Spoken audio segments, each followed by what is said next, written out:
శరీరాన్ని కలిగి ఉంటే ఇన్ని గుణముల రూపింపనెసగువాడు. ఇన్ని రూపాలతో ఉంటాట, శోభిలుతాట. ఎవరు? పక్క ఆయన ఉండి వరుస సౌమిత్రి బంగారు వన్నెవాడు. ఈ పద్యం మొదలుపెట్టేటప్పుడు ఏమన్నాడండి? నీల మేఘఛాయబోలు దేహము వాడు అని మొదలుపెట్టాడు కదా.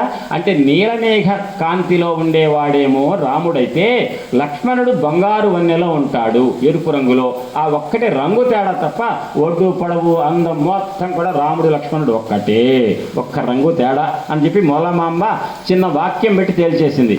ఇవన్నీ మళ్ళీ ఎందుకు చెప్పటం? అంతే ఉంటాడు, కాకపోతే ఆయన రంగు నీలమేఘం, ఈయన ఎరుపు, ఇంతే అని చూశారు కదా. నహితో రామ సుగ్రీవౌ ఉభావ కురుతాం తదా సమయం వాలినం హంతుం తవ చాన్వేషణం తథా. రామచంద్రమూర్తి వాలిని చంపటానికి సుగ్రీవుడు వానరులను పంపి నీ జాడ కోసం వెతికించడం కోసం ఉభయులు కూడా ప్రతిజ్ఞ చేసుకున్నారమ్మా.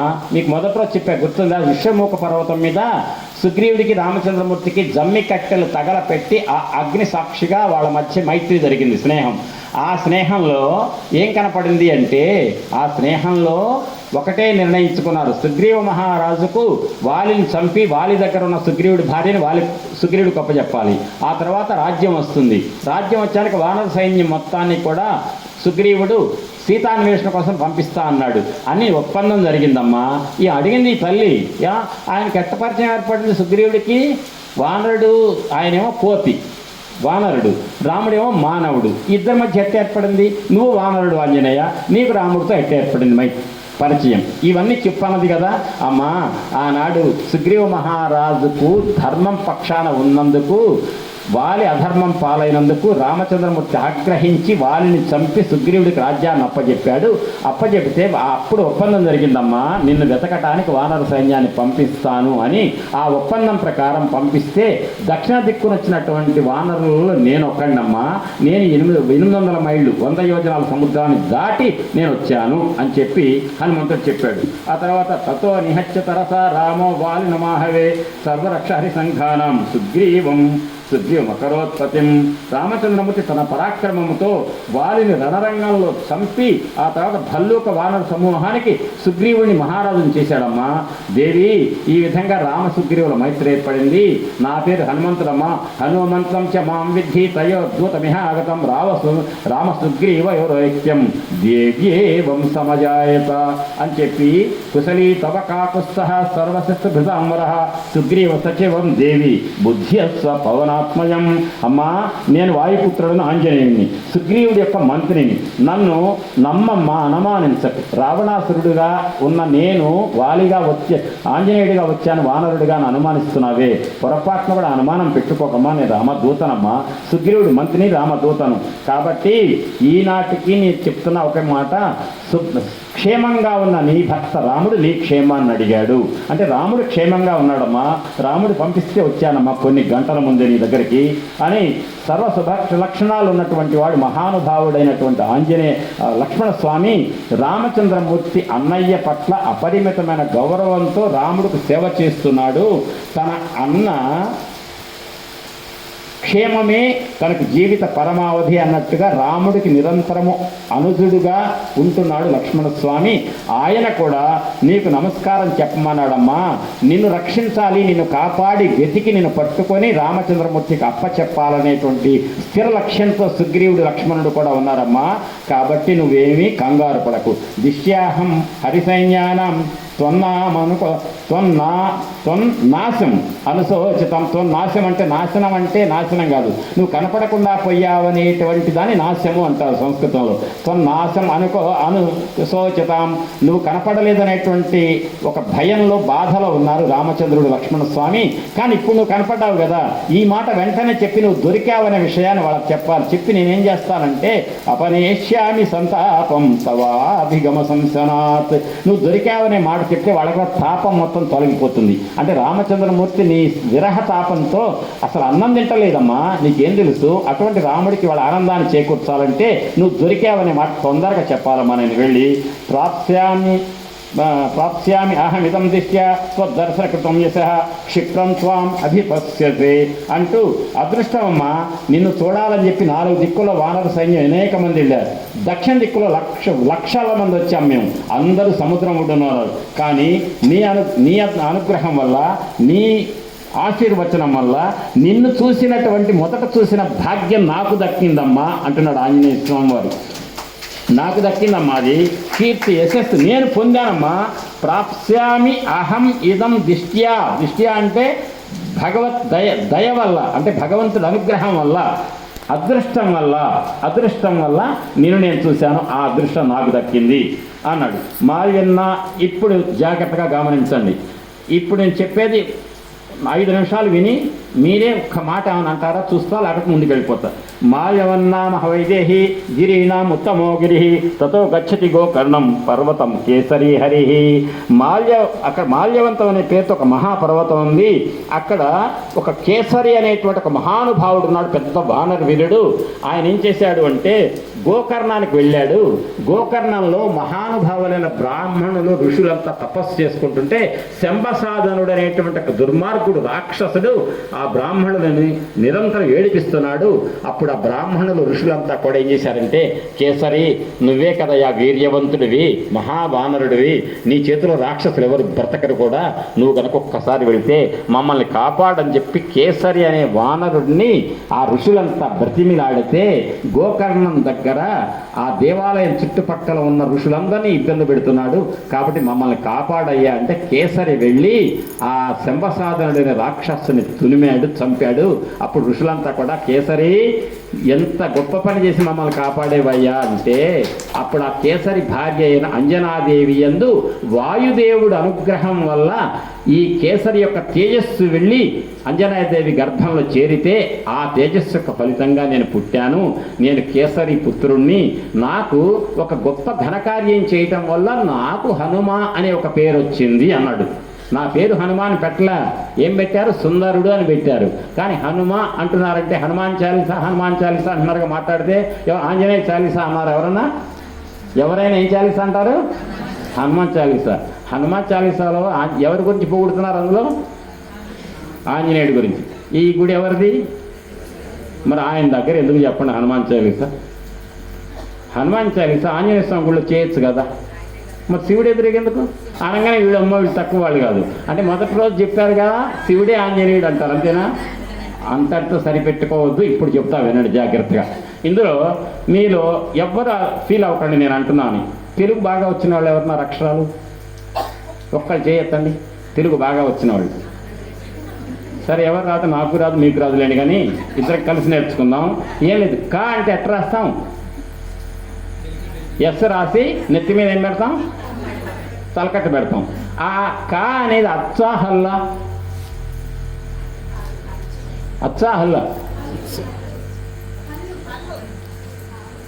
హల్లు అనేవాళ్ళు అయింది. అచ్చ అనేవాళ్ళు ఎవరు? ఏమైనా హచ్చ అంటున్నారు. అచ్చ చెప్పండి. సరే, ఇక టైం వేస్ట్ వద్దు. కా ఎట్ట ఎవరు చెప్తే చెప్పండి. అచ్చా ఓకే రైట్. ఏం లేదమ్మా, అందరు వినండి. ఇప్పుడు కా ఎట్టొచ్చిందంటే క అని వస్తుంది, ఒక పొల్లు.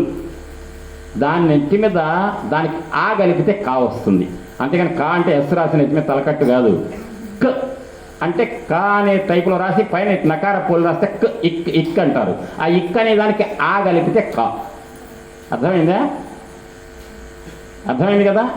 ఆ తలకట్టు ఏంటంటే ఆ అనే దానికి గుర్తు. అర్థమైంది కదా? రైట్. కు రాయాలి. ఇక్ దానికి ఏం కలపాలి? రైట్, ఏం కలపాలి? ఊ కలిపితే కు వస్తుంది, అంతే కదా? కా కొమస్తే కు అని అది వచ్చినప్పుడు కాదు. ఇక్ అనే దానికి ఊ కలిపితే వస్తుంది, ఉకారం. అయిపోయింది, మీకు వచ్చేసింది. ఇంక తెలవంది అని అంత పైకి చెప్పారు కదా మీరు, మీకు అన్నీ తెలుసు. రైట్. అయితే నెత్తి మీద తలకట్టు వస్తే ఏమున్నట్టు అక్కడ? ఆ ఉన్నట్టు. ఇప్పుడు కా అనేటువంటి ఎస్లో నెత్తి మీద తలకట్టు ఏంటంటే ఆ అంటే అచ్చు, ఇక్ అంటే హల్లు. అంటే ఇప్పుడు కాల అచ్చు ఉందా, హల్లు ఉందా? మరి ఇంకేమి తెలవన్నట్టు చెప్తారన్నీ. అంటే అచ్చు ఉంది, హల్లు ఉంది. హ హనుమాల మొదటి అక్షరం ఏంటి? హ. హాలో నెత్తి మీద తలకట్టు ఉంది, ఏంటది? అచ్చు. ఏంటది? అంతే కదా, రైట్. మొదటి ఆ. తర్వాత ను. హనుమాలో రెండోది ఏంటి? ను. నుకి నకారం పొలికి ఏం పెడితే ను వస్తుంది? ఊ పెడితే వస్తుంది. అంటే దాంట్లో ఉన్న అచ్చు ఏంటి? ఊ. ఆ ఉకారం లేకపోతే ఎవరిని పలుకుతారా? మెత్తేళ్ళలాగా పలకలేరు కదా. అంటే హనుమ హనుమ అనాలంటే చక్కగా అచ్చులు కలిస్తేనే పలకగలుగుతాం. ఇక్క ఇక్క ఇక్క ఏం చదువుతారు అంటే కా అంటే అర్థమవుతుంది. కారం పొడి లేకపోతే ఇంక కరివేపాకు అనాలంటే కా అంటే కరివేపాకు అంటే తేలిక. ఇక్కు ఆ వా ఇవన్నీ అనలేరు కదా. అచ్చు హల్లు కలిపితే అక్షరాలు వస్తాయి తెలుగులో. ఇప్పుడు రైట్. ఇప్పుడు హనుమలో ఏముందట? అచ్చు ఏముంది? ఆ ను. దాంట్లో ఏముంది? మూడోది ఏంటి? హనుమలో మూడో అక్షరం ఏంటి? మా. అది మానే కదా. ఆ ఊ మా. ఆ ఊ మా అంటే ఏంటి? ఓం. ఆ ఊ మా అంటే ఏంటి? అంటే హనుమలో ఉన్న మూడు అక్షరాల్లోంచి ఏం పుడుతుంది? ఓం. ఆ ఓంకార స్వరూపుడు ఎవరు? పరమేశ్వరుడు. ఆంజనేయుడు హనుమ. అంటే ఆయన పేరు కూడా ఓంకారమే. కాబట్టి శివాలయంలో ఆంజనేయ స్వామి చాలీసా చేస్తే మీకేంటండి ఇబ్బంది అని అడగండి ఎవరినంటే ఈసారి. నేనన్నా అనండి, ఏంటి సార్ అదేంటి ఆవు మాతో ఉందండి హనుమ అంటే. కాబట్టి హనుమాన్ చాలీసా శివాలయంలో చేస్తాం, అంతే కదా. ఇప్పుడు చెప్పండి, ఆ ఊ మాతో కూడుకున్నటువంటి ఓంకార పరబ్రహ్మమే ఆంజనేయుడు. అంటే హనుమ అంటే ఉట్టిగా ఆ పేరు ఎట్టొచ్చిందో తెలుసా? హనుమ అనే పేరు చిన్నప్పుడట ఆంజనేయ స్వామి వారు పండు అనుకొని తిందామని వెళ్తున్నట్ట సూర్యుడి వైపు. వెళ్తుంటే అనుకోకుండా రాహు వచ్చాట అడ్డం. వస్తే దేవేంద్రుడు వజ్రాయుధంతో దెబ్బేశాట. వజ్రాయుధం వచ్చి ఎవరికి తగిలింది? ఆంజనేయ స్వామి తగిలింది. తగిలితే బుగ్గరామని చొట్టబోయింది. ఇంకొకళ్ళైతే వజ్రాయుధం తగిలితే శాల్తీ గల్లంతు. అంటే శాల్తీ పోకుండా మిగిలి చొట్టబోయిన బుగ్గలతోటి మాత్రమే మిగిలాడంటే వజ్రాయుధం దెబ్బకు కూడా తట్టుకున్న హనువులు అంటే దవడలు, అటువంటి దవడలు కలిగిన వాడా అని హనుమ అని పేరు పెట్టారు. ఇప్పుడు చెప్పండి, పేరు ఎట్టొచ్చింది అసలు? హనుమ అనే పేరు గొప్ప ఘనకార్యం చేసి చిన్న వయసులో ఆ ఇంద్రుడి యొక్క వజ్రాయుధ దెబ్బకు కూడా తట్టుకున్న గట్టి దవడలు కలవాడు అయినప్పుడు ఆ సందర్భంలో గట్టి హనుములు కలిగిన వాడు హనుమ అన్నారట. అందుకని గట్టి దవడలు కలవాడా అంటే కుదురుతుందా? కుదరదు. కాబట్టి హనుములు కలిగిన వాడు కాబట్టి హనుమ అన్నారు. ఆ హనుమలో ఏముంది? అంతర్లీనంగా ఆ ఊ మా ఉన్నాయి, ఓంకారం. కాబట్టి మీరు చేస్తున్న హనుమాన్ చాలీసా హనుమంతుడు ఎవరు? పరబ్రహ్మం. పరబ్రహ్మం అంటే ఏంటో మళ్ళొక్కసారి చెప్తారు. ఏం చేస్తా 7 రోజులు రాండి అంటే మీరు మధ్యలో వచ్చేవాళ్ళు కొంతమంది. అంటే అర్థం ఏంటంటే 7 రోజులు ఏంటి నాకు స్ట్రెయిన్ తక్కువ ఉంటుందని. బ్రహ్మ అంటే సృష్టి చేసేవాడు, రుద్రుడు అంటే పట్టుకుపోయేవాడు జీవితం అయిన తర్వాత. సృష్టి మొత్తానికి కూడా పుట్టించేవాడు బ్రహ్మ, సృష్టి చేసేవాడు. సృష్టి అంతా తీరిపోయిన తర్వాత అఖండ జలతత్వంలో ముంచి ప్రళయంలో ముంచేవాడు రుద్రుడు. మధ్యలో పుట్టిన దగ్గర నుంచి పోయిన దాకా కాపాడేవాడు ఎవరు? విష్ణువు. ఎందుకని ఒక మనిషి పుట్టిన తర్వాత 70, 80, 90 ఏళ్ళ దాకా బతికాడు. ఆ 90 ఏళ్ళు బతకాలి కదా. బతకాలంటే ఏం కావాలి? డబ్బులు కావాలి. డబ్బులు ఎవరు? తల్లి ఎవరు? లక్ష్మీదేవి. ఆమె భర్త ఎవరు? విష్ణువు. కాబట్టి పోషకర్త ఎవరంటే విష్ణువు. పుట్టించిన వాడు ఎవరంటే బ్రహ్మ. ఈ ముగ్గురికి 3 ఉద్యోగాలు: బ్రహ్మ సృష్టికి, విష్ణు పోషణకి, రుద్రుడు అయిపోయిన తర్వాత తీసుకుపోవటానికి. ఈ ముగ్గురికి 3 పదవులు ఇచ్చిన వాడు ఎవరంటే పరబ్రహ్మం. అర్థమైందా? ఆ పరబ్రహ్మాన్ని ఎవరు అంటే ఆయనకు రూపం లేదు. మీ ఇష్టం. అంటే పరమేశ్వరుడు అనుకోండి, శ్రీ మహావిష్ణువు అనుకోండి, ఏదైనా అనుకోవచ్చు. నేను నిలువబొట్టే పెట్టుకుంటా, నాకు అడ్డబొట్టు పనికిరాదు, నీ ఇష్టం. శ్రీ మహావిష్ణువు పరబ్రహ్మం అనుకో, నేను అడ్డబొట్టే పెట్టుకుంటా, అసలు విష్ణు ఆలయంలోకి వెళ్ళను అన్నారు అనుకోండి, పరమేశ్వరుడు అనుకో, సదాశివుడు అనుకో, ఏదైతే ఉంది. ఆ రకంగా సృష్టికర్త్రి బ్రహ్మరూప, గోప్త్రి గోవిందరూపిణి, సంహారిణి రుద్రరూప, తిరోధానకరి ఈశ్వరి సదాశివానుగ్రహద, పంచకృత్య పరాయణ అని పంచకృత్యాలు చేసేటువంటి తల్లి ఎవరు? లలిత. ఆ లలిత ఎవరంటే ఆ పరబ్రహ్మం యొక్క శక్తి స్వరూపిణి. ఇప్పుడు చెప్పండి, బ్రహ్మ విష్ణు మహేశ్వర లెవెలా లలితమ్మ? ఆ పై లెవెలా? పై లెవెల్. అంటే పరబ్రహ్మం యొక్క శక్తి ఆమె లలిత పరాభట్టాయిక రాజరాజేశ్వరి మహాత్రిపుర సుందరి ఆ అమ్మ. ఆమె యొక్క సహస్రనామ నేను చేశారు తల్లులు బ్రహ్మాండంగా. అది లలితా సహస్రనామం. అంటే బ్రహ్మ విష్ణు మహేశ్వరుల గురించి కాదు, ఈ ముగ్గురికి పైన ఉన్నటువంటి పరబ్రహ్మం యొక్క శక్తిని గురించి ఉపాసించడమే లలితా సహస్రనామం. ఇప్పుడు మీకు అర్థమైందిగా, హనుమ అంటే అర్థమైంది కదా. ఆ రకంగా కేసరి యొక్క వీర్యవంతుడైనటువంటి ఆ మహానుభావుడైనటువంటి కేసరి అనే వానరుడు యొక్క భార్య అంజనాదేవి గర్భంలో కేసరి యొక్క తేజస్సు వెళ్ళింది. మోసుకెళ్ళిన వాడు ఎవరంటే ప్రవేశపెట్టినవాడు వాయుదేవుడు. కాబట్టి ఆయన వాయుపుత్రుడు కేసరి నందనుడు. ఇప్పుడు చెప్పాక ఇంతవరకు ఒక్క మాట ఎవరన్నా కామెంట్ చేస్తారా? ఏదన్నా అదే మొదట్లో మీకోసం చెప్పిన మాట ఏంటి? శంకర సువన కేసరి నందన తేజ ప్రతాప మహాజగవందన రుద్రవీర్య సముద్భవ భద్రమూర్తి కేసరి తనూజ సురభూజ కీశరాజ చండ మార్తాండ తులిత తేజ ప్రతాప సకల లోక నమస్కృత శరణు తండ్రి అని యతీంద్రుల వారు చెప్పారు. తులసిదాస్ గారేమో శంకర సువన కేసరి నందన తేజ ప్రతాప మహాజగవందన. మహాజగం వందనం అంటే అందరితో నమస్కరించబడేవాడు, అంతకంటే ఏముంది? జగత్తు తేజే నమస్కరించబడేవాడు. జగత్తు నమస్కారాలు పొందేవాడు ఎవరు? జగత్తును సృష్టించినవాడు, అంతే కదా. ఆయనే పరబ్రహ్మం. కాబట్టే ఆంజనేయ మహావీరం బ్రహ్మ విష్ణు శివాత్మకం అని చెప్పారు నిన్న మురళి గారు. అంటే ఆంజనేయుడు ఎవరంటే బ్రహ్మ విష్ణు శివాత్మకం అంట, మూడు మూర్తుల యొక్క మూలమూర్తి. అదే హనుమ. ఆ ఉమ అనేటువంటి ఓంకార స్వరూపుడే హనుమ. అది ఆ రకంగా నేనమ్మా వీర్యవంతుడైనటువంటి కేసరి పుత్రుని, ఆ రకంగా శంబసాదరుని చంపినటువంటి మహావీరుడైనటువంటి ఆ వానర ప్రముఖుడైన కేసరికి అంజనాదేవి గర్భంలో పుత్రుడిగా పుట్టాను. కాబట్టి కేసరి నందనుడి నాకు ఒక ఘనకార్యం చేయటం ద్వారా వచ్చిన పేరు గట్టి దవడలు కలిగి ఉన్నాయి. కాబట్టి హనుమ అనేటువంటి ఒక బిరుదునామం వచ్చిందమ్మా అని చెప్పి నా పేరు, నా స్థితి అదని చెప్పారు ఆయన. తస్యాహం హరిణక్షేత్రే జాతో వాతేన మైథిలి హనుమానిది విఖ్యాతో లోకేశ్వేన ఇవ కర్మణ. వాతే అంటే వాతం అంటే ఏంటి? గాలి. అంటే గాలి వాయువు ద్వారా ప్రవేశపెట్టబడితే అంజనాదేవి గర్భంలో పుట్టాను. నా పేరు హనుమంతుడు అనే పేరు ఎందుకు వచ్చిందంటే ఆ ఘనకార్యం వల్ల వచ్చింది అని అన్నాడు. ఇప్పుడు ఒక్క శ్లోకం చదువుతాం మంత్రశాస్త్రంలో, వినండి మీరు. పవిత్రం హనుమన్నామ ద్వాదశావృతి మంత్రతః ఏ స్మరంతి జనాస్తేషాం కార్యసిద్ధి భవేద్ధ్రువం.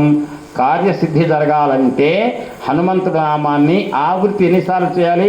ద్వాదశ ఆవృత్తి మంత్రత అన్నాడు. ఎన్నిసార్లట? 12 సార్లు. కాబట్టే జయ శ్రీ హనుమాన్, జయ హనుమాన్, జయ జయ హనుమాన్ అందులో ఎన్నిసార్లు ఉంది? శ్రీ హనుమాన్, జయ హనుమాన్, జయ జయ హనుమాన్ ఎన్నిసార్లు ఉంది? 3 సార్లు. ఎన్నిసార్లు అనిపించా మీతో? 4 మూళ్ళు అబ్బో 4 మూళ్ళు 12. అంటే 12 సార్లు ఎందుకంటున్నాం? 4 సార్లు ఎందుకంటున్నాం శ్రీ హనుమాన్ జయ హనుమాన్ అంటే అర్థం మంత్రశాస్త్రంలో ఉన్న మాట హనుమ అనే పేరును 12 సార్లు పునరావృత్తి చేసి కనుక పలికితే కార్యసిద్ధి కలుగుతుంది. ఆపదామపహర్తారం దాతారం సర్వసంపదాం లోకాభిరామం శ్రీరామం భూయో భూయో నమామ్యహం హనుమానంజనాసోను వాయుపుత్రో మహాబలః రామేష్ట ఫల్గుణస్సకః పింగాక్షో అమిత విక్రమః ఉదధిక్రమణశ్చైవ సీతాశోక వినాశకః. గుర్తు చేయండి, నాకు గుర్తు రాట్లా. లక్ష్మణ ప్రాణదాతాచ దశగ్రీవస్య దర్పః. వినపట్ల నాకు వినికిడి తక్కువ. ద్వాదశైతాని నామాని. ద్వాదశైతాని అంటే అర్థం ఏంటి? ఏతాని ఈ నామాన్ని ద్వాదశ అంటే 12 సార్లు. అంటే ద్వాదశైతాని నామాని మీరే చదువుతున్నారుగా, అందుకని 12 సార్లు హనుమాన్ అనిపించేది. రోజు 4 సార్లు అనిపించేది. అర్థమైంది కదా. ఇక రామ రామ అని చెప్పి శ్రీరామ జయరామ ఎన్నిసార్లు అనిపిస్తున్నా?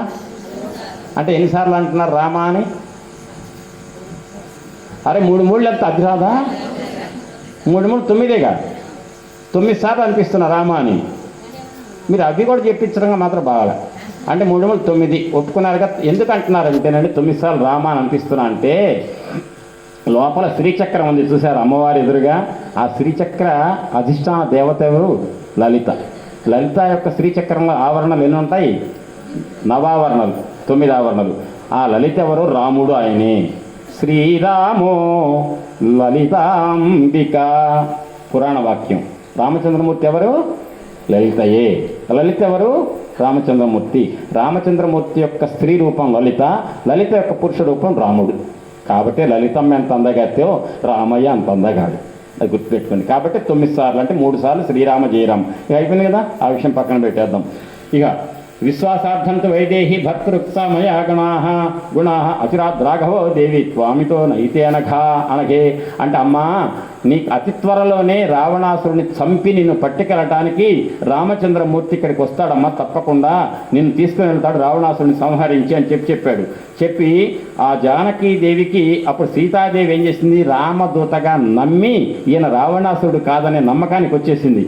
వచ్చి ఆనందంతో సంతోషం, ఎంత ఆనందం అంటే ఆమె నేత్ర నుంచి అశ్రువులు వచ్చినాయట, ఆనంద బాష్పాలు వస్తే ఎర్రని రేఖలతో విశాలమైన నేత్రాలు కలిగినటువంటి ఆ సీతమ్మ యొక్క మనోహరమైన వదనం ఎట్ట కనపంటే ఆనందకరమైనటువంటి ఆనందంలో అమ్మ యొక్క ముఖం ఎట్ట కనపడిందంటే రాహుగ్రహం పట్టుకుంటే చంద్రగ్రహణం ఏర్పడింది. రాహు వదిలిపెట్టిన తర్వాత చంద్రుడు ఏమవుతాడు, మళ్ళీ ప్రకాశిస్తాడు. అట్లా రాహువు ముక్తి చెందితే చంద్రుడు ప్రకాశించినట్టుగా సీతమ్మ వారి యొక్క వదనం ప్రకాశించిందని చెప్పారు ఆయన వాల్మీకి మహర్షి. కిం కరోమి కథం వాతే రోచతే ప్రతియామ్యహం. అమ్మా ఇక నేను నిన్ను చూసా, నమ్మిచ్చా, చెప్పా కదా, ఇక నేను ఏం చేయాలి చెప్పు, నేనేం చేస్తే ఆనందపడతావు చెప్పమ్మా అన్నట్టు సీతమ్మతో. అరే రాముడు పంపిస్తే వచ్చిన వాడు, నువ్వు రామదూతవి, నువ్వు మాట్లాడుతుంటే మనసు ఉల్లాసంగా ఉందని ఆమె ఆనందపడుతుంటే ఆమె వెళ్ళొస్తా అమ్మంటే ఊరుకుంటుందామె?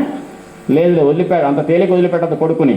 అప్పుడు అమ్మ అంత మహానుభావులంతా కూడా కపిశ్రేష్ఠుడు సంబసాధనను చంపితే కేసరి యొక్క ఏ కేసరినైతే ఋషులంతా పొగిడారో ఆ కేసరి యొక్క అనుగ్రహం వల్ల, ఆయన తేజస్సు వల్ల పుట్టాను కదా, వాయువు అనుగ్రహం వల్ల నేను కూడా వాయుదేవుడితో సమానమైన వీర్యవంతుణ్ణి పరాక్రమవంతునమ్మా అన్నాడు. ఎందుకన్నాడు, నీకేం నాకు తెలుసా, నేను ఎట్లా అంటున్నా అనలే. అమ్మా ఇంత పరాక్రమవంతుడు నేను అంటే రామదూతనే ఇంత పరాక్రమవంతుడని సీతమ్మ దగ్గర ఆంజనేయుడు ఎందుకన్నాడంటే సీతమ్మకు ధైర్యం రావాలి. రావణాసురుడు ఎందుకు పనికొస్తాడు ఈ ఆంజనేయుడు ముందు అనే ధైర్యం వస్తే మళ్ళీ ఈ పని చేయకుండా ఉంటుంది. ఏది జడ చుట్టూ తిప్పుకొని చెట్టుకి వేలాడదీయటం. అట్లా ఉరిశిక్ష మళ్ళీ ఆత్మహత్య చేసుకోకుండా ఉండటం కోసం ప్రతి అడుగు కూడా ఆంజనేయుడు ధైర్యం నూరిపోస్తున్నాడు. ఇంకా అవసరమైతే కాస్త ముందుకెళ్తే అబద్ధాలు కూడా చెప్తాడు ఆంజనేయుడు. అంటే ఆయన చెప్పాడు కాబట్టి మేము కూడా చెప్తాను అనకండి, ఆయన ఎందుకు చెప్పాడో ఆ సందర్భం చూస్తే తెలుస్తుంది. ఇక అబ్రవీత్ ప్రసిద్ధం వాక్యం సీత ప్రత్యయ కారణాత్, సీతమ్మకు నమ్మకం కలిగింది కదా కాబట్టి ఆ వినయంతో అప్పుడు ఒక పని చేశాట. వినండి, మీకే అర్థమవుతుంది. వానరోహం మహాభాగే దూతో రామస్య ధీమత, ధీమంతుడైన రామచంద్రమూర్తికి దూతనమ్మా నేను, ఒక వానరుణ్ణి అని రామనామాంకితం చేదం పశ్య దేవి అంగుళీయకం, రామచంద్రమూర్తి వేలికి పెట్టుకున్నటువంటి అంగుళీయకాన్ని నాకు ఇచ్చాడమ్మా నువ్వు గుర్తుపట్టడానికి అని చెప్పి ఇక తీసుకోమ్మా అనలే. జాగ్రత్తగా గమనించండి అమ్మా, ఇదిగో మా రామచంద్రమూర్తి కుడి చేతి వేలు ఉంగరపు వేలుకు పెట్టుకున్నటువంటి అంగుళీయకం ఇదే అమ్మా అని చెప్పి ఇట్ట దోసిలో పెడితే సీతమ్మ ఇట్ట పెట్టి చేసిందట. అంటే ఎవరిది పై చేయి, అమ్మవారిదే పై చేయి, దాసుడు కిందనే పెట్టాడు ఇట్ట. అమ్మ ఇదమ్మా అంటే తీసుకుందట. తీసుకొని ఏం జరిగింది, ప్రజయార్థం తవానీతం తేన దత్త మహాత్మన సమాస్సి భద్రంతే క్షీణ దుఃఖ ఫలాహ్యసి, మహాత్ముడైన రామచంద్రమూర్తి ఇచ్చినటువంటి అంగుళీయ కానీ నీకెందుకు ఇస్తున్నానంటే నిన్ను దర్శించినప్పుడు నీకు నమ్మకం కలగాలి, నేను రామచంద్రమూర్తి పంపిస్తే వచ్చిన దూతనే నేను నమ్మకం కలగాలి అని చెప్పి రామచంద్రమూర్తిని అడిగితే ఆయన ఇచ్చిన అంగుళీయకం జ్ఞాపికమ్మ ఇది. ఊరడిల్లు తల్లి సీతమ్మ, నువ్వు నీ దుఃఖం అంతా ఇక తగ్గిపోయి నీ దుఃఖం అంతా క్షీణమైపోయి ఆనందపడే సమయం దగ్గరికి రాబోతుందమ్మా, తీసుకొని ఇచ్చాడు. అప్పుడు గృహీత్వ ప్రేక్షమాణ స భక్తుకర విభూషణం భక్తారమో సంప్రాప్త జానకి ముదితాభవతు, ఆ జానకీదేవి భర్త యొక్క ఉంగరం అంగుళీయకం తీసుకొని చూసుకుంటూ భర్తను చేరినంత ఆనందపడిందట సీతమ్మ. భర్త చేతికున్నటువంటి అంగుళీయకం చూడగానే భర్తను చేరినంత ఆనందపడిపోయిందట. అక్కడ ఇంకొక మాట అంటారండి, పరమానంద భరితురాలైన అమ్మ యొక్క వదనం మళ్ళొక్కసారి రాహు విడిచిపెట్టిన చంద్రుడిలాగా ప్రకాశించిందని చెబుతూ వాల్మీకి మహర్షికి అసలు చిలిపిగా ఒక శ్లోకం చిన్నగా రాశారు. ఆమె ఒకట కొత్తగా పెళ్ళైన పెళ్లి కొడుకుతురు మొదటిసారి మొగుడు వచ్చి దగ్గర నిలబడితే సిగ్గుపడ్డట్టుగా సిగ్గుదోంతరలు వచ్చినాయట సీతమ్మకు. తతస్సా హిరిమతి చాలా భర్తృ సందేశ హర్షిత పరితుష్ట ప్రియం కృత్వ ప్రశంస మహాకపిం, తన భర్త యొక్క సందేశాన్ని పొంది సంతోషంతో పొంగిపోయి సిగ్గు దొంతరంలో మునిగిపోయి సీతమ్మ కాస్త సిగ్గుపడిందట. అప్పుడు అంటుందట హనుమంతుడితోటి, అంతకుముందు ఏముంది, కోతి నువ్వు రావణాసురుడివి అని అన్నదా. ఇప్పుడు హనుమా నీకంటే ఈ లోకంలో ఎవరున్నారయ్యా అసలు అని చెప్పి ఒక శ్లోకం వినండి. విక్రాంతత్వం సమర్థత్వం ప్రాజ్ఞత్వం వానరోత్తమ ఏనేదం రాక్షసపదం త్వయేకేన ప్రదర్శితం. హనుమా ఈ 3 గొప్ప లక్షణాలు ఉన్నాయి నీ దగ్గర. ఆంజనేయ నీ దగ్గర 3 గొప్ప లక్షణాలు ఏంటి? విక్రాంతత్వం పరమ పరాక్రమం. ఈ లోకంలో నీకు మించిన పరాక్రమవంతుడు లేడు. ఎందుకో తర్వాత చెప్తా. సమర్థత్వం పరమ సమర్థత. ప్రాజ్ఞత బుద్ధి కుశలత. ఎందుకో తెలుసా? దుర్మార్గుడైన రాక్షసుడు రావణాసుడు 1000 లక్షల మంది రాక్షస వీరులను ఇక్కడ పోగు చేసుకొని లంకలో వాడు వైభవంగా ఉంటే వాడి లంకలోకి అడుగు పెట్టాలంటే ఎంత బుద్ధి కుశలత ఉండాలి. ఎటొస్తే ఎవరు కాలుస్తారో తెలియదు, ఎటొస్తే ఎవరు క్షిపణేస్తారో తెలియదు, మంత్రం ఎవరు ప్రయోగిస్తారో తెలియదు. అటువంటి రావణాసురుడు యొక్క లంకలోకి నువ్వు అడుగు పెట్టావంటే ఈ లోకంలో నీకు మాత్రమే చెల్లింది హనుమా. ఇంకొకటి ఈ లంకలోకి అడుగు పెట్టలేడు. తగిన సమర్థత, పరాక్రమం, బుద్ధి కుశలత ఈ 3 లక్షణాలు ఉన్నాయని చెప్పి పొగిడి ఒక మాట అంటుంది. శతయోజన విస్తీర్ణ సాగరో మకరాలయ. సాగరం మకరములు మొసళ్ళ నిలయంగా ఉన్న శతయోజనం 100 యోజనాల పొడవున్న సముద్రాన్ని నువ్వు దాటావు. ఎట్ట? విక్రమ శ్లాఘనీయేన క్రమత గోష్పదీకృత. గోష్పదీకృతం అంటే ఆవు కాలు ఒక బురదలో కనుక గిట్ట పెడితే అచ్చుబడుతుంది ఆ గుంట. అందులో ఉన్న నీళ్ళని దాటాలంటే ఒక మనిషి ఎంత తేలిగ్గా దాటతాడో, ఆవు కాలు గిట్ట మోపితే వచ్చిన గుంటలో ఉన్న నీళ్ళని ఒక మనిషి ఎంత తేలిగ్గా దాటతాడో 800 మైళ్ళ సముద్రాన్ని అంత తేలిగ్గా దాటావు ఆంజనేయ నువ్వు అని గోష్పదీకృత అని అన్నారు. దీని నుంచే వచ్చింది గోష్పదీకృత వారాసిం అంటే వారాసి అంటే సముద్రం, వారి అంటే నీళ్ళండి, వారాసి అంటే సముద్రం. సముద్రాన్ని ఎట్ట దాటాడు? గోష్పదీకృతం అంటే ఆవు కాలు గిట్ట పెడితే వచ్చిన గుంట నీళ్లను ఒక మనిషి దాటినంత తేలిగ్గా 800 మైళ్ళు దాటిన వాడివి. తర్వాత ఏం చేశావు? మశకీకృత రాక్షసం. గోష్పదీకృత వారాసిం అంటే ఏంటి? మశకం అంటే ఏంటి? దోమ. వాటి పట్ల రాక్షసుడట. ఏ దోమలు? మన ఒంటి మీద చేరే దోమలకు మనం రాక్షసులం, ఇత్తాన్ని చంపేస్తున్నాం తేలిగ్గా. అట్ట లంకలో ఉన్న రావణాసురుడు శిష్యులు ఉన్నారే రాక్షసులు, వాళ్ళని మన ఒంటి మీద వాళ్ళని దోమని ఎంత తేలిగ్గా చంపుతామో లంకలో రాక్షసులు అంత తేలిగ్గా చంపావయ్యా అని చెప్పి తర్వాత తులసీదాస్ గారు పెట్టారు ఆ మాట. అమ్మవారు మాత్రం గోష్పదీకృత వారాసిం అని పెట్టింది. అటువంటి ఈ సముద్రాన్ని దాటి లంకలోకి అడుగు పెట్టాలంటే నీకు విక్రాంతత్వం, సమర్థత్వం, బుద్ధి కుశలత, ప్రాజ్ఞత్వం ఈ 3 నీకున్నాయి. నహి త్వాం ప్రాకృతం మన్యే వానరం వానరషభ యస్యతే నాస్య సంత్రాసో రావణాతి సంభ్రమ. నువ్వు నిజంగా వానర శ్రేష్ఠ ఆంజనేయ. రావణుడు అంటే నీకు ఏమాత్రం భయం లేదు, కంగారు లేదు. ఎక్కడ రావణుడు వస్తాడో అని ఆమె చూస్తున్నావా? అమ్మా సీతమ్మ, నేను రాముడు దూకనమ్మా అంటున్నావు తప్ప నీకు వస్తున్నాడా అటు వస్తున్నాడా అని తొంగి చూస్తున్నాడా ఆంజనేయుడు? నీకు లెక్కే కేర్లెస్. మీరంటారు పల్లెటూరు కేర్ నాట్ అంటున్నారు. ఈ మధ్య సినిమాలో డైలాగులు కొన్ని ఉన్నాయి. నాకు ఆఫ్టర్ ఆల్ నాకు లెక్కలేదు. ఆఫ్టర్ ఆల్ లాగా చూశాడు రావణాసురుణ్ణి, రావణాసురుడి యొక్క లంకలో రాక్షసులని ఆంజనేయుడు. ఆ మాట అంటుంది అమ్మ. సంత్రాసం అంటే భయం లేదు, సంభ్రమం కంగారు లేదు. వాళ్ళంటే నీకు ఏ కోశానా లేవు. నీవెవరివి? మామూలు మానవుడి కాదు, మామూలు రూపం కాదు నీది. నువ్వు అప్రాకృత దివ్యమంగళ విగ్రహుడివి ఆంజనేయ. నీది ప్రకృతికి సంబంధించిన వాడివి కాదు, ఈ పంచభూతాలకు సంబంధించిన కోతి వానరుడు కాదు. నువ్వు అప్రాకృత దివ్యమంగళ విగ్రహుడు ఆంజనేయుడు అని చెప్పింది ఎవరు? సీతమ్మ చెప్పింది. అంతకంటే చెప్పేవాళ్ళు ఎవరున్నారండి? అది అర్హసే చ కపిశ్రేష్ఠ మయా సమవిభాసితం యుధ్యసి ప్రేషితస్తేన రామేణ విదితాత్మన. మహాత్ముడైన రామచంద్రమూర్తి ఎవరి దగ్గర కన్నా ఒక దూతను పంపించాలంటే టెస్ట్ చేయకుండా పంపించడు. అతని దగ్గర ఉన్నటువంటి ప్రత్యేక దూత లక్షణాలు ఏంటి, మాట్లాడే వైభవం ఏంటి, బుద్ధి కుశలత ఏంటి, ఎప్పుడేం మాట్లాడాలి, ఎప్పుడేం మాట్లాడితే ఎవరిని ఎట్లా బోల్తా కొట్టించవచ్చు, ఎక్కడ కార్య సాధన చేయొచ్చు అనే బుద్ధి కుశలత, వాక్ వైభవం ఇవన్నీ కూడా పరీక్షించకుండా రాముడు పంపించడయ్యా. నిన్ను పంపించాడంటేనే నీ దగ్గర ఇన్ని లక్షణాలు ఉన్నాయి అని అంటూ ఇంకొక కాస్త నా భర్త గొప్పతనం ఇంకొక మాట చెబుతుంది. ఎంతైనా ఆంజనేయ ఆయన మామూలుడు కాదు అని చెప్తూ ప్రేష ఇష్యతి దుర్ధర్షో రామో నహి అపరీక్షితం పరాక్రమం అవిజ్ఞాయ మత్సకాశం విశేషతః. పరాక్రమాన్ని టెస్ట్ చేయకుండా, పరీక్షించకుండా ఆయన ఎవరి దగ్గరికి ఎవరిని పంపించడు. నా దగ్గరికి ప్రత్యేకంగా అసలు పంపిడు. నా దగ్గరికి పంపించేటప్పుడు ఆ వచ్చేవాడు ఎట్లాంటి వాడు తెలుసా, ఇంతకంటే పరాక్రమవంతుడు ఈ లోకంలో లేడు, అన్నంత గొప్పవాడినే పంపిస్తాడు అని చెప్పారు.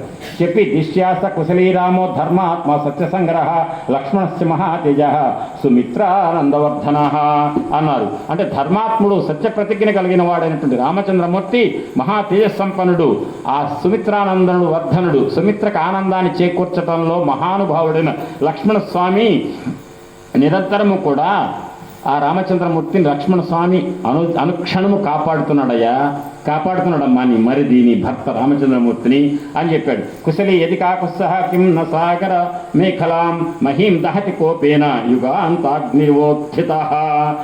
సముద్రమే వడ్డాణంగా కలిగిన, వడ్డాణం ఎక్కడ ఉంటుంది, నడుము, సముద్రమే వడ్డాణంగా కలిగిన భూమి అట వాల్మీకి చెప్తున్నాడు. అంటే అర్థం ఏంటి, సముద్రమే వడ్డాణంగా కలిగిన భూమి అంటే భారతదేశమా, పాకిస్తానా, ఇరానా, శ్రీలంక, ఏది? మీకు బ్రాహ్మణులు మంత్రం చదువుతూ చతుస్సాగర పర్యంతంలో బ్రాహ్మణే భసభం భవతు అంటారా మీ పెళ్లిళ్ళలో? ఏంటది చతుస్సాగర పర్యంతం? 4 దిక్కులా సముద్రపు అలలు తాకుతున్నటువంటి భూమండలం అంటే ఏ దేశమో కాదు, సకల భూమండలం అని అర్థం. అంటే ఇటువంటి భూమండలం మొత్తాన్ని కూడా రామచంద్ర కుశలి యది కాకుత్సహ కిం న సాగర మేఖలాం మహీం దహతి కోపేన యుగాంతాగ్నివోత్థిత. కాబట్టి సముద్రమే వడ్డాణంగా కలిగిన సకల భూమండలం మొత్తాన్ని కూడా కోపం వస్తే భస్మీపటలం చేయగలిగేటువంటి సమర్థత ఉన్నవాడు నా భర్త రాముడు. కానీ నా మీద ఎంత ప్రేమ ఉందో నాకు తెలుసు నా రాముడికి. మరి అంత సమర్థత ఉన్న నా భర్త నా కోసం ఎందుకు రావట్లేదంటావు అంటే అనుమానం పట్టింది.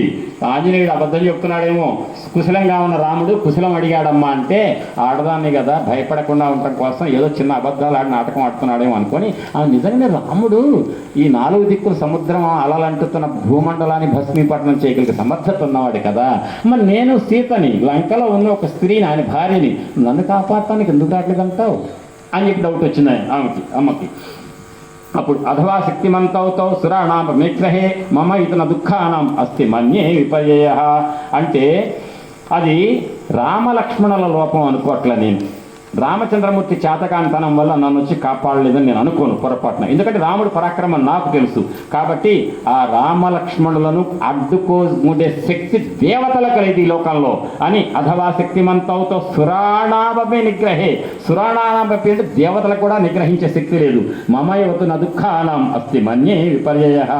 కాబట్టి రామచంద్రమూర్తి దేవతలు కూడా ఏమి చేయలేనటువంటి పరమశక్తివంతుడై ఒక్కడు రాగలిగి సకల భూమండలాన్ని దగ్ధం చేయగలిగేటువంటి మహావీరుడైనా కూడా నన్ను కాపాడటానికి రాలేదంటే బహుశా నా దుఃఖానికి అంతం లేదనుకుంటా. నేను దుఃఖపడుతూనే ఉండాలి. ఎందుకు రాలేదో అని ఇంకా కాస్త ముందుకెళ్తే ఇంకొంచెం విమర్శగా మాట్లాడుతున్నాను. కచ్చిన్న వ్యధితో రామ కచ్చిన్న పరితప్యతే ఉత్తరాంచ కార్యాన్ని కురితే పురుషోత్తమ. రాముడు మనస్సులో బాధపడలేదు కదా, అంటే రాముడి గురించి అన్ని క్వశ్చన్లు వేస్తుందిగా. అంటే ఎక్కడన్నా బయటపడతాడేమో ఈ ఆంజనేయుడు అని ఒక్కొక్క ప్రశ్న చూడండి. రాముడు మనస్సులో ఏం బాధపడలేదు కదా, అంటే దుఃఖించట్లేదు కదా. ఆ మహాపురుషుడు శత్రువులను జయించాలంటే ఏమేం చేయాలో ఆ పనులను చేసుకుంటున్నాడా, సమకూర్చుకుంటున్నాడా? ఈ ఎక్కడ నేర్చుకుంటాడేమో ఉంటేగా ఆయన అంటాడేమో పొరపాటున జారి. అంటే ఆంజనేయుడి దగ్గర ఏదో బయట పెట్టిద్దామని. కచ్చిన్న దీన సంభ్రాంత కార్యేషు శ్రమ ముఖ్య కచ్చిత్ పురుష కార్యాన్ని కురితే నృపతే సుత అని రామచంద్రమూర్తి పనులలో పొరపాటున కూడా ఒక పొరపాటు జరగవు కదా. ప్రయత్నం చేసి సాధించవలసిన పురుష ప్రయత్నం కార్యక్రమాలు చేయాలంటే ప్రతి మనిషి దైవం మీద మాత్రమే కాదు కదా భారం వేయాల్సింది, పురుష ప్రయత్నం చేయాలి కదా. అది చేస్తున్నాడా? స్నేహితులందరూ కూడా అవసరాన్ని బట్టి సామదాన ఉపాయాలు లేదా దానభేద దండోపాయాలు అన్ని ఉపయోగించి దుర్మార్గం చేసే వాళ్ళందరినీ సంహరిస్తున్నాడా? అంటే ఆంజనేయ రాముడు ఎట్టున్నాడు ఇప్పుడు? స్నేహితులను ఏర్పరచుకుంటున్నాడా? స్నేహితులు రామచంద్రమూర్తితో స్నేహం చేయాలని ఒబిళ్ళు ఒడుతున్నారా? అంటే అర్థం ఏంటి? నన్ను కాపాడటానికి వచ్చే రాముడికి స్నేహితులు ఉన్నారా లేదా, ఒక గుంపు తయారైందా లేదా? ఆ గుంపు తయారు చేయాలని ఆయన ప్రయత్నిస్తుంటే గుంపులో జనాలంతా స్నేహితులు వీరులంతా వచ్చి చేరుతున్నారు లేదా? ఇన్ని అనుమానాలు ఆ అమ్మకు వచ్చింది.